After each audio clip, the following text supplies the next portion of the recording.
قال الحسن البصري رحمه الله: حدثني من سمع النبي صلى الله عليه وسلم: أول ما تسأل المرأة يوم القيامة عن صلاتها، ثم عن بعلها كيف فعلت إليه. روى هذا الأثر ابن حجر الهيثمي في كتاب الزواجر عن اقتراف الكبائر، وابن كثير في الbidayə. Tanınmış tabiin Əl-Həsən Əl-Basri rahimehullah deyir ki, Peyğəmbərdən eşidənlər, sallallahu aleyhi və səlləmdən eşidənlər, yəni sahabələr mənə belə dedi: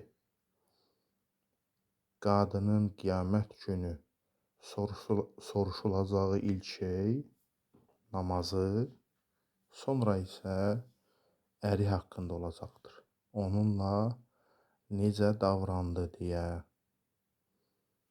Bu əsəri İbn Həcər Əl-Heysəmi Əz-Zavacir kitabında və İbn Kəsir Əl-Bidayə kitabında zikr etmişdir.